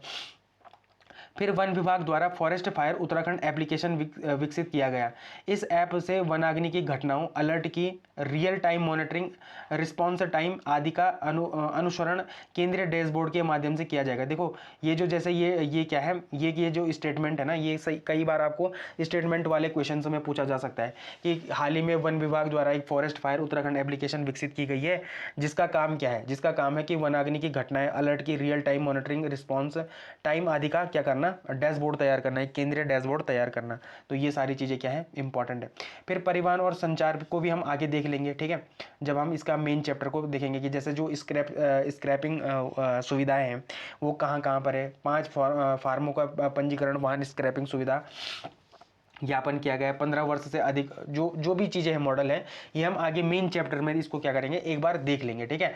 फिर यहाँ पर एक ओवरव्यू, इसका ये बड़ा एक इंपॉर्टेंट ओवरव्यू है, ठीक है, ये एक बड़ा इंपॉर्टेंट ओवरव्यू है पर्यटन और नागरिक उड्डयन में। देखो ये जो ओवरव्यू है, देखो 4 धाम यात्रा के अंतर्गत बद्रीनाथ में 16.6 लाख, केदारनाथ में 17.68 लाख, गंगोत्री में 7.58 लाख, यमुनोत्री में 6.54 लाख और हेमकुंड साहिब में 2.74 लाख, कुल मिलाकर कितने 51.04 लाख श्रद्धालु यात्रियों द्वारा वर्ष 2025 में 4 धाम तथा हेमकुंड साहिब के दर्शन किए गए।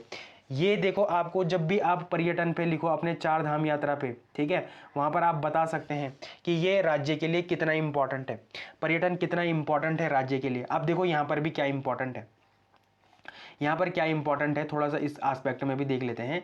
देखो सबसे ज़्यादा जो वो आए हैं, लोग आए हैं, वो कहाँ पर आए हैं, तो वो कहाँ पर आए हैं, केदारनाथ में आए हैं, पहले नंबर पर यहाँ पर है, ठीक है। पहले नंबर पर कहाँ पर आए हैं लोग, तो केदारनाथ में आए हैं, मतलब पर्यटन, ठीक है। दूसरे नंबर पर कहाँ पर आए हैं, तो बद्रीनाथ में आए हैं, ठीक है। दूसरे नंबर पर कहाँ पर आए हैं, तो बद्रीनाथ में आए हैं, ठीक है। तीसरे नंबर पर कहाँ पर आए हैं, तो गंगोत्री में आए हैं। तीसरे नंबर पर कहाँ पर आए हैं, तो गंगोत्री में आए हैं। चौथे नंबर पर कहाँ पर आए हैं, तो यमुनोत्री में आए हैं, ठीक है। तो कई बार आपको क्या होता है कि ऐसा भी पूछा जा सकता है कि सबसे ज़्यादा वर्तमान में सबसे ज़्यादा जो 4 धाम यात्रा में जो पर्यटन आए हैं वो कहाँ पर आए हैं, तो पहले आए हैं केदारनाथ में, ठीक है, पहले आए हैं केदारनाथ में, फिर कहाँ पर आए हैं, बद्रीनाथ में, ठीक है, फिर कहाँ पर आए हैं, बद्रीनाथ में, फिर कहाँ पर आए हैं भाई, फिर कहाँ पर आए हैं, गंगोत्री में आए हैं, और फिर कहाँ पर आए हैं, यमुनोत्री में आए हैं। तो ये आपको थोड़ा सा पता होना चाहिए, ठीक है, ये आपको पर्यटन के एस्पेक्ट से पता होना चाहिए कि कहाँ पर कितने श्रद्धालु आ रहे हैं, ठीक है। ये सारी चीज़ें इंपॉर्टेंट हो गई। फिर 11.2 का ये वाला जो पॉइंट है, ये भी बड़ा एक इंपॉर्टेंट पॉइंट है। ये क्यों इंपॉर्टेंट है, देखो जनपद अल्मोड़ा के अंतर्गत श्री जागेश्वर धाम का मास्टर प्लान तैयार किया गया। मास्टर प्लान का में प्रस्तावित 55,57,91,91,000 के कार्यों के सापेक्ष इतना मतलब वित्तीय, ठीक है। तो जागेश्वर धाम कहाँ पर है, देखो ये जो एक फैक्ट है, ये बड़ा एक इंपॉर्टेंट फैक्ट हो जाता है। कई बार आप उससे सीधे सीधे पूछ सकता है कि जागेश्वर धाम कहाँ पर है, तो वो कहाँ पर है, अल्मोड़ा राज्य में है, ठीक है। वैसे बहुत सारे लोगों को पता होगा, लेकिन एज अ टीचर आपको सबको लेके साथ में चलना पड़ता है ना। कुछ आप में से फ्रेशर भी तो होंगे जो अभी अभी क्या देख रहे होंगे, इकोनॉमिक सर्वे देखे होंगे, ठीक है, तो उनको भी तो पता चलना ही चाहिए कि जागेश्वर धाम कहाँ पर है, तो अल्मोड़ा में है, ठीक है। कई चीज़ों के लिए ना आपको स्टैटिक बुक पढ़ने की भी जरूरत नहीं है। देखो बजट और इकोनॉमिक सर्वे जब भी आप पढ़ रहे हैं तो आपको वहाँ पर बहुत ज़्यादा जानकारियाँ मिलती हैं और उस ज्ञान को वहीं पर उठा के ले जाया करो, ठीक है। फिर 11.3 में देखो, ग्रामीण पर्यटन विकसित करने तथा पलायन को रोकने के उद्देश्य से दीनदयाल उपाध्याय गृह आवास होम स्टे विकास योजना प्रारंभ की गई है। इस योजना के अंतर्गत प्रदेश के निवासियों को होम स्टे निर्माण हेतु 50% अधिकतम 15 लाख तक की पूंजी अनुदान तथा प्रथम 5 वर्षों तक अधिकतम 50% अधिकतम 1.50 लाख की दर से ब्याज अनुदान किए जाने का प्रावधान किया गया है। वर्ष 2025-26 में दिसंबर 2025 तक 11,069 व्यक्तियों को इस योजना के अंतर्गत लाभान्वित किया गया है। सीधे सीधे आपको पूछ सकता है कि पंडित जो दीनदयाल उपाध्याय गृह आवास योजना है, जो होम स्टे विकास योजना है, उसके एस्पेक्ट में आपको क्वेश्चन कभी भी पूछा जा सकता है। तो आप इसको यहीं से तैयार करके चले जाओ कि कितना प्रतिशत यहाँ पर निर्माण में होम स्टे में कितना प्रतिशत अनुदान दिया जाएगा, कितने लाख का अनुदान दिया जाएगा, पहले 5 वर्षों में कितना प्रतिशत अधिकतम दिया जाएगा, ठीक है। ये सारी चीज़ें यहीं से रट के चले जाओ, ठीक। तो ये सारी चीज़ें क्या है, इंपॉर्टेंट है, ठीक है। फिर यहाँ पर एक टर्म आता है 12वें क्वेश्चन में है कि बैंकिंग और संस्थागत वित्त। एक बार क्या आया था किसी पेपर में, उत्तराखंड की पेपर में आया था कि उत्तराखंड में लीड बैंक कौन कौन से हैं, लीड बैंकों की संख्या कितनी है। लीड बैंकों की संख्या भाई 3 है उत्तराखंड में, ठीक है। और वो कहाँ से आया था, यहीं से क्वेश्चन उठ के आया था, ठीक है। देखो अब यहाँ पर मैं आपको बताता हूँ लीड बैंक कौन कौन से हैं, ठीक है। लीड बैंक वर्ष 2025-26 में 30 सितंबर 2025 तक राज्य में कुल 2622 बैंकों की शाखाओं का नेटवर्क। देखो ये इंपॉर्टेंट नहीं है।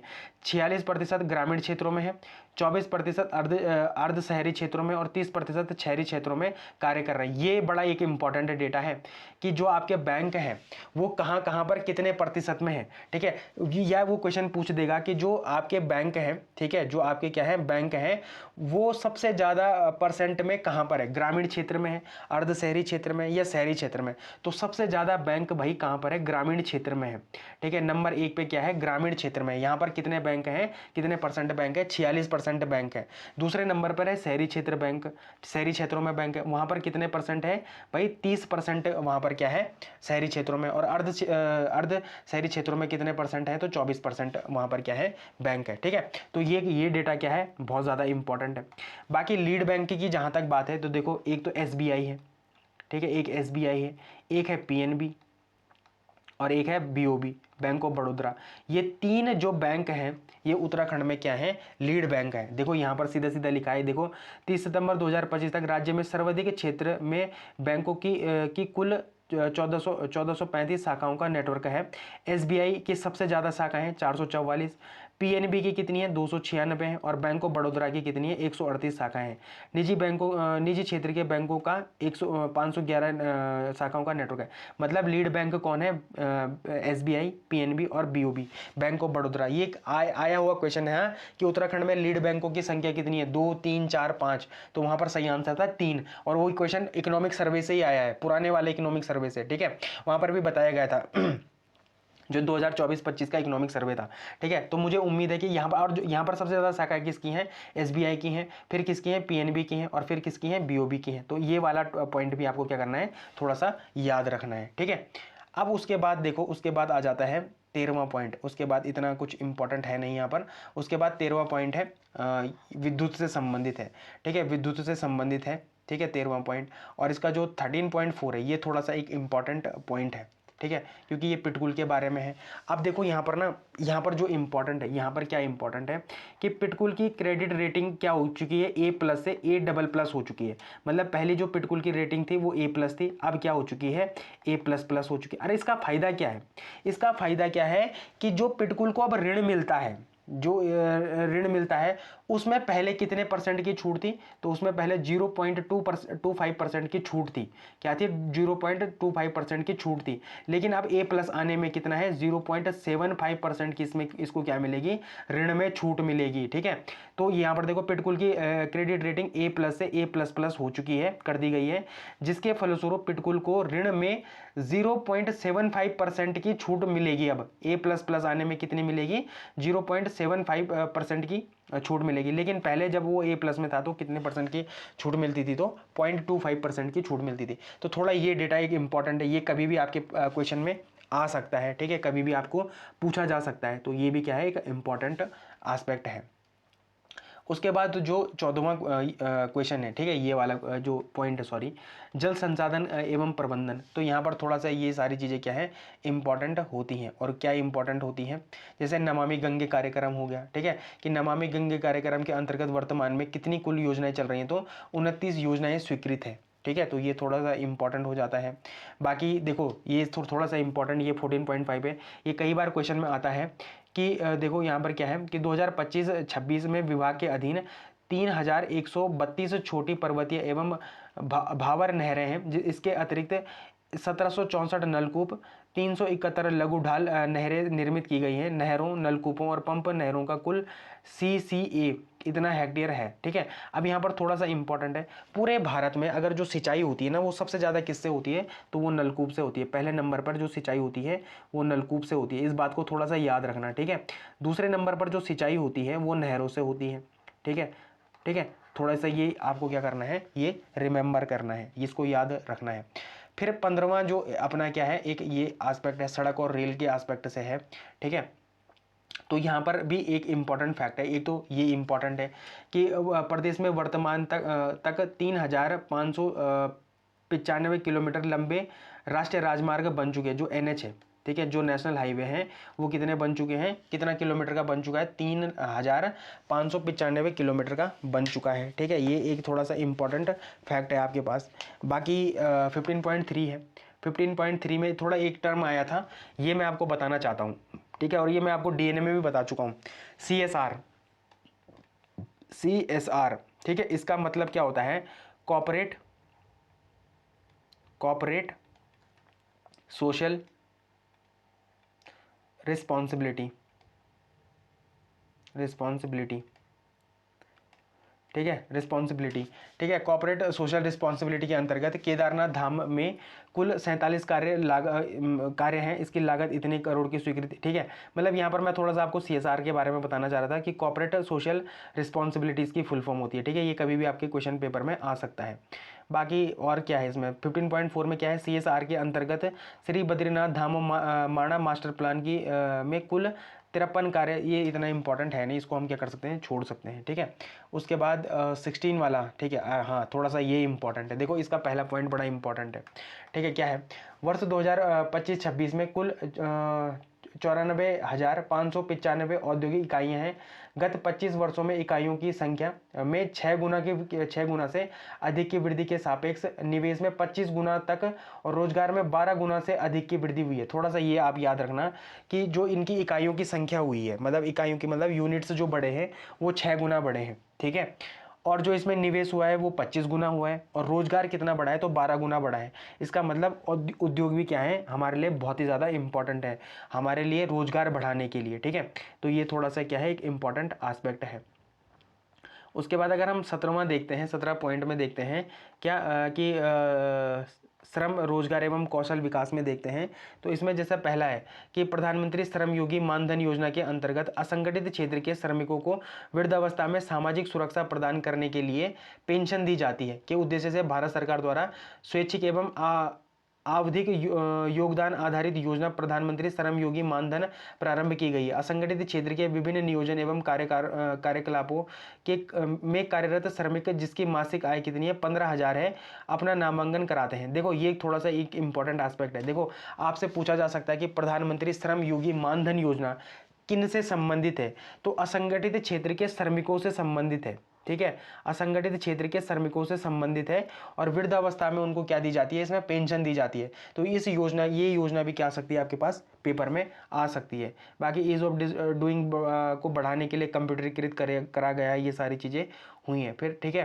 तो ये सारी चीज़ें क्या है, इंपॉर्टेंट है। फिर देखो 7.3 एक इंपॉर्टेंट फैक्ट है आपके एग्जाम पॉइंट ऑफ व्यू के लिए अगेन, ठीक है। क्या कि मुख्यमंत्री कौशल उन्नयन एवं वैश्विक रोजगार योजना के अंतर्गत युवाओं को विदेश में उपलब्ध रोजगार के अवसरों से जोड़ने हेतु, देखो विदेश में जो रोजगार है उसको उत्तराखंड के युवाओं को जोड़ना है उसके साथ। तो भारत ने और जापान ने इसमें क्या करा है, तकनीकी इंटर्न कार्यक्रम चलाया। देखो ये पूछा जा सकता है आपसे कि जो प्रधानमंत्री प्रधानमंत्री नहीं, मुख्यमंत्री कौशल उन्नयन और वैश्विक रोजगार योजना है ना, वो भारत और किस देश के मध्य हुआ है, तो भारत और जापान के मध्य हुआ है। तो भारत और जापान तकनीकी इंटर्न कार्यक्रम के तहत विदेश रोजगार प्रकोष्ठ सहसपुर, देखो सहसपुर में केयर गिवर जॉब रोल हेतु जापानी भाषा में प्रथम बैच में निशुल्क प्रशिक्षण हेतु 33 युवाओं को विदेश रोजगार प्रकोष्ठ स्किल हब सहसपुर में एवं पूरे प्रदेश से चयनित एक अभ्यर्थी जो बीपीएल धारक को नाविस एचआर बेंगलुरु द्वारा प्रशिक्षण केंद्र बेंगलुरु में प्रशिक्षित किया जा रहा है। मतलब जो 33 युवा है उनमें से एक क्या है, उत्तराखंड का युवा है, जिसको कहाँ पर क्या किया जा रहा है, स्किल किया जा रहा है, उसको कहाँ पर स्किल बनाया जा रहा है, तो वो नाविस एचआर बेंगलुरु में उसको क्या दी जा रही है, ट्रेनिंग दी जा रही है, वहाँ पर उसको क्या दिया जा रहा है, प्रशिक्षण दिया जा रहा है। ठीक है, तो ये सारी चीज़ें क्या है, इंपॉर्टेंट है। फिर ग्रामीण विकास एवं पंचायती, ये तो खैर इतना इंपॉर्टेंट है नहीं, नहीं इसमें भी एक चीज़ इंपॉर्टेंट है, 18.3 वाला एक ये एस्पेक्ट क्या है, इंपॉर्टेंट है। देखो राज्य में कुल लक्ष्य 975 सरोवर प्रति जनपद का लक्ष्य निर्धारित किया गया है। देखो पूछा जा सकता है कि राज्य में कितने सरोवरों का लक्ष्य रखा गया है, तो 975। ठीक है, और कितने प्रति जनपद में कितना है, तो 75 सरोवरों को क्या किया गया है, वो जनपद का लक्ष्य रखा गया है। तो एक तो आपको ये थोड़ा सा याद होना चाहिए कि जो सरोवर बनाए जाएंगे वो पूरे उत्तराखंड में कितने सरोवर बनाए जाएंगे, तो 975 सरोवर बनाए जाएंगे। उसमें से भी 13 मतलब जो 13 जिले हैं उसमें से एक जिले को कितना दिया जाएगा, तो 75 सरोवर वहाँ पर क्या किए जाएंगे, डेवलप किया जाएंगे। ठीक है, सरोवर। ठीक, तो ये थोड़ा सा एक इम्पॉर्टेंट एस्पेक्ट है। ठीक है, फिर 18.4 भी थोड़ा सा इम्पॉर्टेंट है। इसमें सारा, देखो सारा की फुल फॉर्म क्या होती है, ये कई बार पेपर में आता है। और सारा कब से शुरू हुई थी, तो 2024 से शुरू हुई थी। ठीक है, तो महात्मा गांधी नरेगा एवं सारा के सहयोग से राज्य में जल संरक्षण एवं संवर्धन कार्य को वर्ष 2024 में प्रारंभ किया गया था। देखो आपसे पूछा जा सकता है कि जो सारा कार्यक्रम था और इसकी फुल फॉर्म क्या है, spring and river rejuvenation authority. ठीक है, और ये कब से शुरू हुआ था, तो 2024 से ये प्रारंभ हुआ था। ठीक है, तो ये पूछा जा सकता, मतलब पूछा भी जा सकता है और आप यहाँ पर बता भी सकते हैं के अंतर्गत चयनित 1,09,059 क्रिटिकल जल स्रोतों को चिन्हित करते हुए ग्राम स्तर, विकासखंड स्तर और जनपद स्तर पर जल संरक्षण के कार्य किए जा रहे हैं। तो अब ऐसी बात है, ये तो बस जो हमारा क्या है, छोटे स्तर पर जो ग्राम स्तर हो गया, विकासखंड स्तर हो गया वहाँ पर, और जनपद स्तर हो गया, वहाँ पर क्या किए जा रहे हैं, जल संरक्षण किया जा रहा है। किसके अंतर्गत में किया जा रहा है, तो सारा के अंतर्गत में किया जा रहा है। और सारा कब से शुरू किया गया था, तो 2024 से शुरू किया गया था। इसकी फुल फॉर्म क्या है, spring and river rejuvenation authority, इसकी क्या है, फुल फॉर्म है। ठीक है, तो ये भी कई बार आपसे पूछा जा सकता है। ठीक, फिर उसमें 18.6 थोड़ा सा इंपॉर्टेंट है। 18.6 इसमें और थोड़ा इंपॉर्टेंट है कि राज्य वित्त आयोग द्वारा पंचायतों हेतु मात्राकृत धनराशि के सापेक्ष ग्राम पंचायतों हेतु 35%, क्षेत्र पंचायत हेतु 30% तथा जिला पंचायत हेतु 35% राशि वितरण के मानक निर्धारित किए गए हैं। ठीक है, तो ये इंपॉर्टेंट है। मतलब जब भी आप किसकी बात करेंगे, जब भी आप ग्रामीण विकास और पंचायती राज की बात करेंगे ना, तो वहाँ पर जो बजट का एलोकेशन है, वहाँ पर जो धनराशि का देना है, वहाँ पर जो सबसे ज़्यादा धनराशि किसे मिलेगी, तो ग्राम पंचायतों को मिलेगी और जिला पंचायतों को मिलेगी। कितना परसेंट भाई, 35% 35% ग्राम वाले को भी और जिले वाले को भी। ठीक है, लेकिन जो क्षेत्र वाले को है वो कितना मिलेगी, तो 30% यहाँ पर दी जाएगी। ठीक है, क्या जो धनराशि होगी। ठीक, तो थोड़ा सा ये क्या है, इंपॉर्टेंट है। उसके बाद जो 19वां टॉपिक है हमारे पास, वो शहरी विकास एवं आवास है। और इसमें थोड़ा सा ये 19.3 एक इम्पॉर्टेंट क्या है, टॉपिक है। देखो Uttarakhand liability improvement project ULIP, ये पूछा जा सकता है कि ULIP में L क्या है, लाइबिलिटी है। ठीक है, लाइबिलिटी। ठीक है, तो ये पूछा जा सकता है कि एक बार आया था ना, UTDB का फुल फॉर्म आया था, UTDB का फुल फॉर्म आया था कहाँ पर, PCS में आया था कि इसमें T का मतलब क्या है, तो T का मतलब क्या था, टूरिज्म था, पर्यटन था। ठीक है, तो ऐसे ही यहाँ पर भी आ सकता है कि ULIP में L का मतलब क्या था, ठीक है, I का मतलब क्या था। तो वैसे मुझे जो इंपॉर्टेंट लगता है वो पूछेगा कि एल का मतलब क्या था, ये पूछेगा। ठीक है, तो ULIP परियोजना हेतु एशियन डेवलपमेंट बैंक जो ADB है, उसमें उसने क्या करा है, उसके साथ सहायतित लगभग इतने लाख की लागत से, मतलब जो इसकी ये जो उत्तराखंड लाइबिलिटी इम्प्रूवमेंट प्रोजेक्ट है, वो उसको जो फंड कर रहा है वो कौन कर रहा है, कौन उसकी मदद कर रहा है, तो एडीबी उसकी मदद कर रहा है। और इसके तहत कितने जो नगर हैं, नगर कौन कौन से, देखो हल्द्वानी 1, विकास नगर 2, कोटद्वार 3, चंपावत 4 और किच्छा नगर 5। तो इन 5 जो क्या है नगर हैं, इनमें क्या होगा, पेयजल के लिए, बहुउद्देशीय भवन निर्माण के लिए और सड़क यातायात प्रबंधन आदि के कार्य किए जाएंगे। तो यूएलआईपी, ठीक है, यूएलआईपी की मदद कौन कर रहा है, एडीबी कर रहा है। और वो कौन से 5 नगर हैं जहां पर पेयजल, बहुउद्देशीय भवन निर्माण और सड़क यातायात प्रबंधन का कार्य किया जा रहा है, ठीक है। तो वो कौन से 5 जिले, कौन से 5 नगर हैं, तो हल्द्वानी है, विकास नगर है, कोटद्वार है, चंपावत है और किच्छा नगर है। तो ये आपको ये 5 नगर आपको क्या होने चाहिए, याद होने चाहिए कि यूएलआईपी के अंडर में ये 5 नगरों में क्या हो रहा है, काम किया जा रहा है, ठीक है। तो ये बड़ा एक इम्पॉर्टेंट एस्पेक्ट है। फिर 20वां जो है ये, ठीक है, 20वां क्या है, शिक्षा से संबंधित है और ये शिक्षा बड़ी इंपॉर्टेंट है, ठीक है।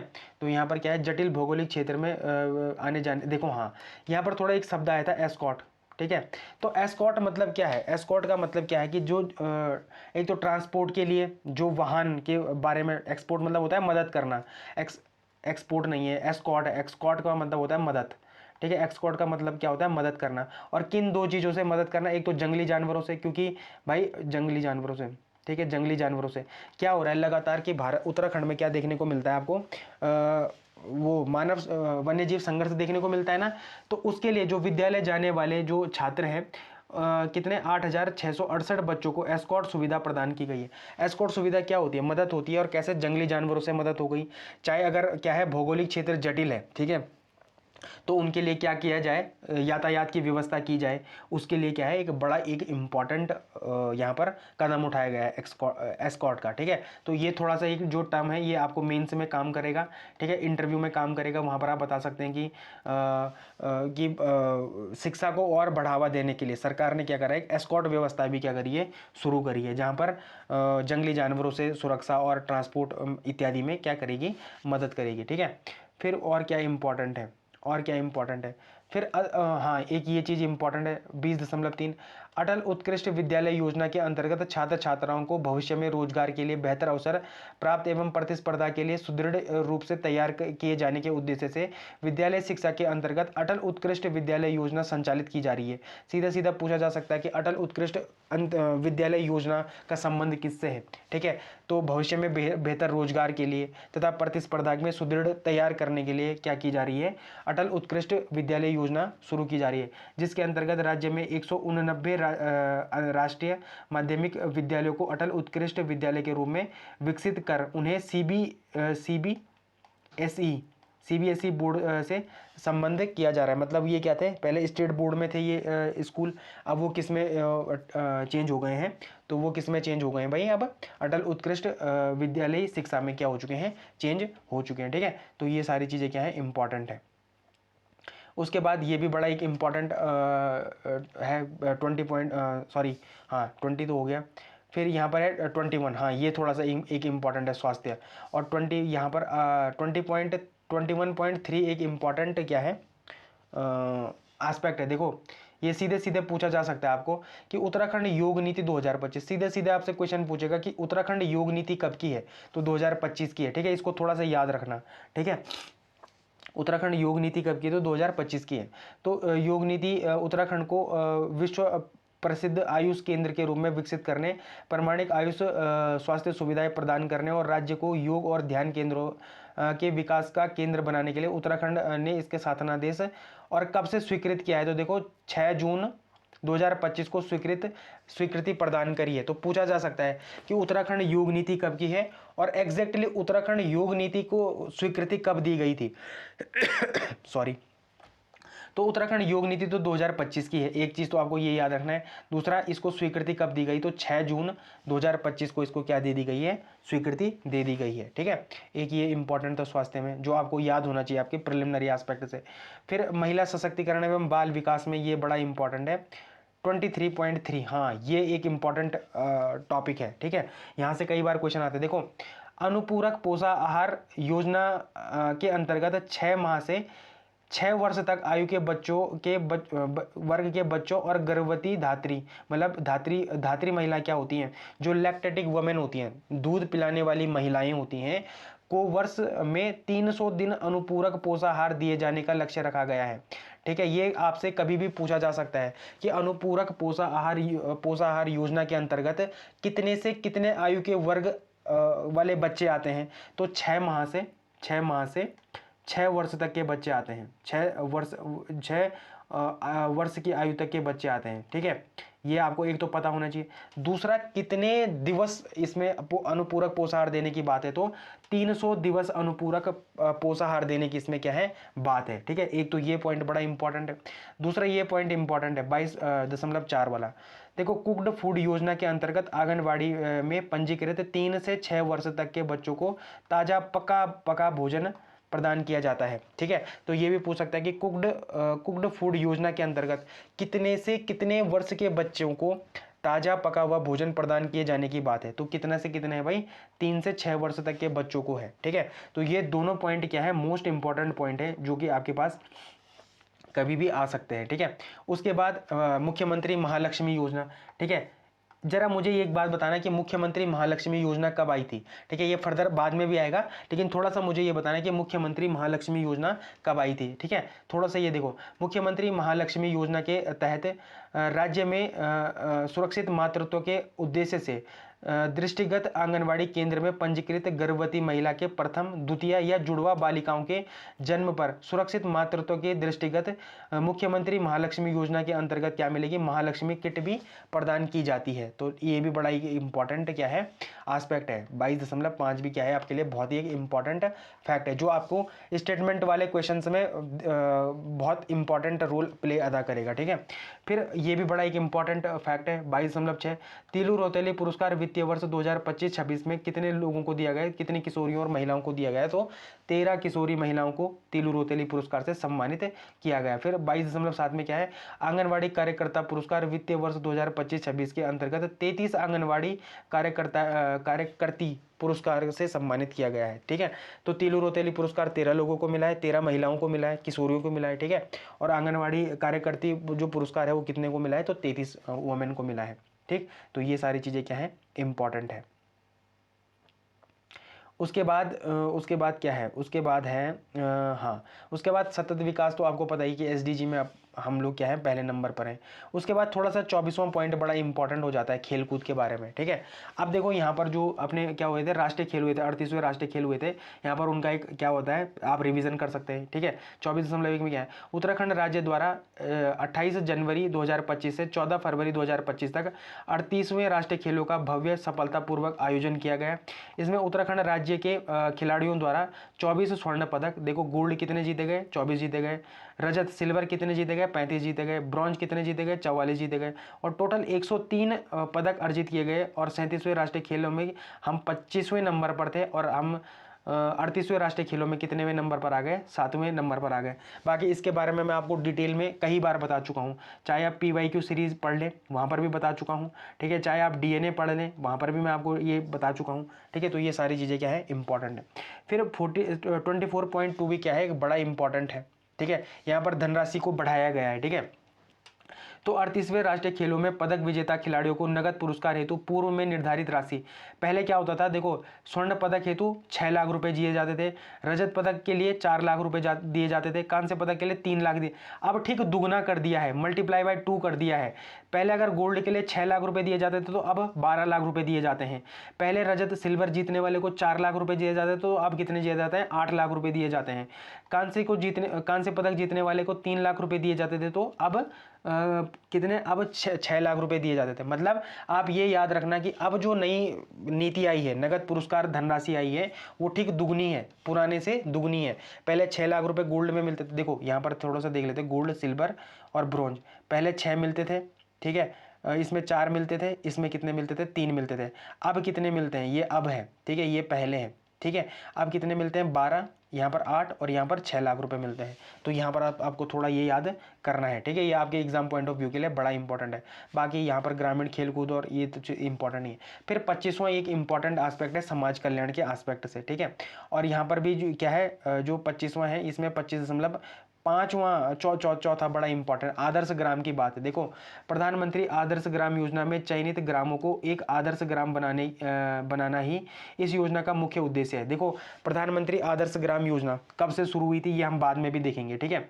इस योजना में केंद्र सरकार के में से अंतर पाटन नीति मतलब गैप फिलिंग फंड के रूप में 20 लाख तक के प्रशासनिक एवं अन्य खर्चों के लिए 10 लाख। अब देखो यहाँ पर ना जो मैं आपको बता रहा हूँ, जो आपको सबसे टफ क्वेश्चन लगते हैं वो ये वाला क्वेश्चन है। देखो केंद्र, राज्य, जिला और ग्राम कितना कितना अनुपात है। देखो केंद्र 1:1:1:1:2।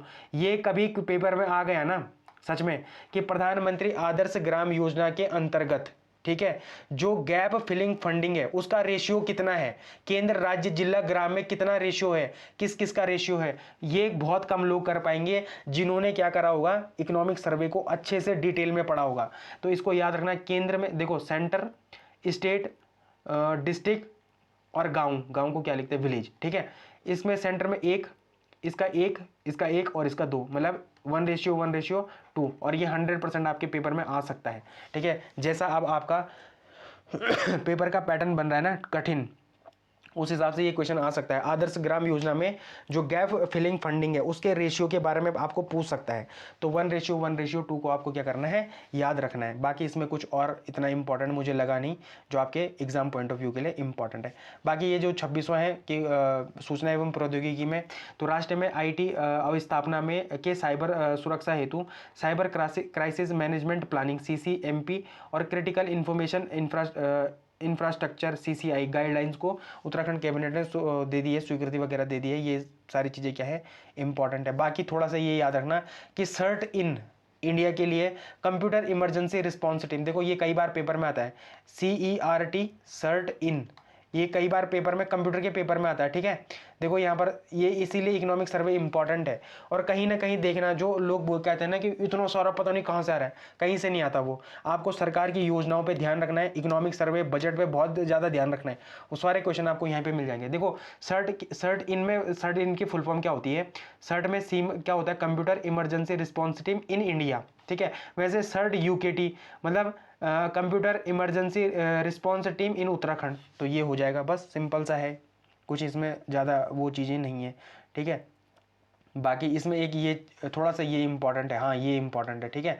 देखो अपनी सरकार पोर्टल को भारत सरकार के प्रशासनिक और लोक शिकायत विभाग के निषेधा फ्रेमवर्क द्वारा देश भर में बेस्ट प्रैक्टिस के रूप में पहचान मिली है। देखो निषेधा फ्रेमवर्क द्वारा देश में बेस्ट प्रैक्टिस के रूप में पहचान मिली है। थोड़ा निषेधा के बारे में आपको क्या पर बताना है, कमेंट सेक्शन में बताना है, ठीक है। ये थोड़ा सा एक इंपॉर्टेंट एस्पेक्ट है, ठीक है। बाकी इसमें कुछ ऐसा इंपॉर्टेंट नहीं है। बाकी 27वें वाले में ये थोड़ा सा इंपॉर्टेंट है, राजस्व एवं आपदा प्रबंधन, digital India land record modernisation programme, ठीक है। ये थोड़ा सा इंपॉर्टेंट है। प्रदेश में 29 तहसील पर, ये तो इतना खैर इतना नहीं है। उपजिला एक्ट ये UP का है। बाकी इसमें और क्या इंपॉर्टेंट है, बाकी इसमें ऐसा कुछ इंपॉर्टेंट तो नहीं है ना। बाकी इसमें कुछ, हाँ देखो जैसे नक्शा प्रोजेक्ट है, तो नक्शा जैसे अपना क्या था, स्वामित्व क्या था, गांव वाला था, है ना, जो विलेज वाला था, लेकिन नक्शा क्या था, शहर वाला था। देखो नक्शा प्रोजेक्ट के अंतर्गत अभी प्रदेश के 4 नगर निकाय जैसे भगवानपुर जनपद हरिद्वार, ठीक है, नरेंद्र नगर जनपद टिहरी गढ़वाल, किच्छा जनपद उधम सिंह नगर और अल्मोड़ा जनपद अल्मोड़ा को भारत सरकार द्वारा पायलट प्रोजेक्ट के रूप में चयनित किया गया है। किस चीज़ के लिए, नक्शा प्रोजेक्ट के अंतर्गत, ठीक है। और इससे क्या होगा, ड्रोन सर्वेक्षण होगा, ठीक है। इसमें शहरी भूमि की पहचान की जाएगी, ठीक है, और उसके जो हितबद्ध व्यक्ति है उसको पहचान दी जाएगी। तो ये सारी चीज़ें क्या है, इंपॉर्टेंट है, ठीक है। तो ये सारी चीज़ें क्या है, इंपॉर्टेंट है। अब देखो हम आने वाले ये आज यहीं पर समाप्त करते हैं क्योंकि ये बहुत बड़ी वीडियो हो जाएगी, पचाना भी तो है। फिर कल से हम क्या करेंगे कि आगे जो चैप्टर हैं, ठीक है, उनको क्या करेंगे, उनको डिटेल में डिस्कस करेंगे, ठीक है। अब मुझे ऐसा लगता है कि जो इकोनॉमिक सर्वे ये बहुत डिटेल में बनेगा, ठीक है। शायद ये 4-5 घंटे का भी बन सकता है, बट मुझे ऐसी पूर्ण उम्मीद है कि आप इसको बड़े ध्यान से देखेंगे, समझेंगे, ठीक है। और ये आपके एग्जाम पॉइंट ऑफ व्यू के लिए बहुत ज़्यादा इंपॉर्टेंट है, समझो इस बात को, ठीक है। तो आई होप आपको ये इकोनॉमिक सर्वे पसंद आया होगा। पसंद आया तो लाइक शेयर सब्सक्राइब कमेंट जरूर करें। Thank you so much.